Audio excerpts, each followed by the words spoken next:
தருமபுரி மாவட்டத்தில் வடகிழக்கு பருவமழை 757 மில்லிமீட்டர் மழை பொழிந்தும் ஒரு துளி தண்ணீர் கூட தேங்கி நிற்காத அரியகுளம் ஏரி.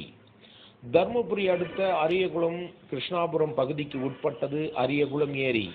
இந்த ஏரி 200 ஏக்கருக்கும் மேற்பட்ட பரப்பளவில் உள்ளது. இந்த ஏரிக்கு தும்பலஅள்ளி அணையில் இருந்தும் ஏரியை சுற்றியுள்ள நீர்பிடிப்பு பகுதிகளில் இருந்தும் தண்ணீர் ஏரிக்கு வந்து சேர்வது வழக்கம்.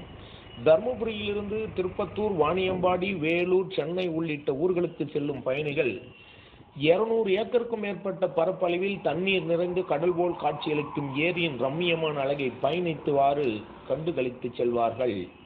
தற்பொழுது 10 வருடங்களுக்கு மேலாக தும்பலஅள்ளி அணையில் இருந்து ஏரிக்கு வரும் கால்வாய் மற்றும் நீர்பிடிப்பு பகுதியில் இருந்து வரும் ஓடை கால்வாய்கள் அனைத்தும் ஆக்கிரமிக்கப்பட்டுள்ளதால் 7 வருடங்களுக்கு மேலாக ஏரி நீரின்றி வறண்டு பார்த்தினிய முள் செடிகள் முளைத்து காட்சியளிக்கிறது. இதனால் 1000 ஏக்கருக்கு மேல் நீர்ப்பாசன வசதி பெறும் நிலங்கள் அனைத்தும் வானம் பார்த்த பூமியாக காட்சியளிப்பதாக அப்பகுதி விவசாயிகள் பெரும் குமுறலாக புலம்புவது மட்டுமல்லாமல், இந்த வருடம் வடகிழக்கு பருவமழை 757 மில்லிமீட்டருக்கு மேல் தருமபுரி மாவட்டத்தில் மழை பொழிந்தும் இந்த ஏரியில் ஒரு துளி தண்ணீர் கூட தேங்கி நிற்கவில்லை என்றும், அதனால் விவசாயிகள் கண்ணீரை துடைக்கும் வகையில் இந்த ஏரியை தூர்வாரி ஏரிக்கு தண்ணீர் வருவதற்கு தமிழக அரசும் மாவட்ட நிர்வாகமும் கருணையோடு வழிவகை செய்ய வேண்டும் என்று கோரிக்கை விடுத்துள்ளனர்.